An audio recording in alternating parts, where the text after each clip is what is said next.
In today's video, I'm going to teach you how to create a form in Asana, a step-by-step guide, 5 minutes. Let's get started by heading to Asana's login page in your browser. On the sign-in screen, type the email address associated with your account, then select Continue.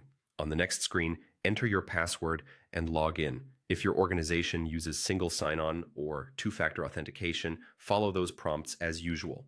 Once you're in, you'll land on your Asana homepage. From here, navigate to the project where you want new form submissions to appear as tasks. It's important to pick the correct project because every response to your form will automatically create a task in that project. If you use multiple workspaces, double-check you're in the right one before proceeding. Inside the project, look for the Customize button in the top right. Click that to open the customization panel and then select Forms. This is where you'll create and manage forms tied to this specific project. Click Add to create a new form. Give your form a clear descriptive name so requesters know exactly what it's for example, design request or IT support intake. A good name sets expectations and reduces back and forth. Now it's time to add questions. You can drag and drop new questions from the panel into your form.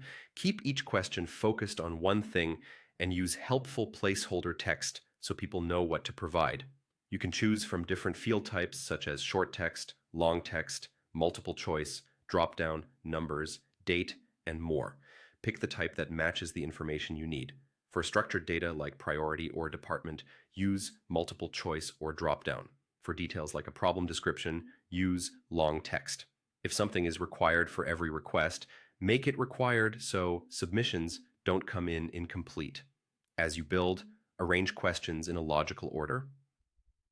Context first, specifics next, and any optional extras at the end.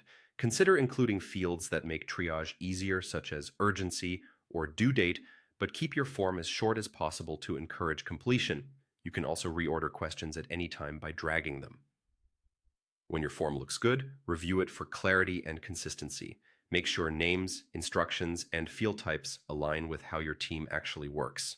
When you're ready, click Publish. Asana will save your form and associate it with your project. From this point on, anyone with access to the form can submit it, and each submission will instantly become a task in your project for easy tracking and collaboration. That's it. Your Asana form is live and ready to use.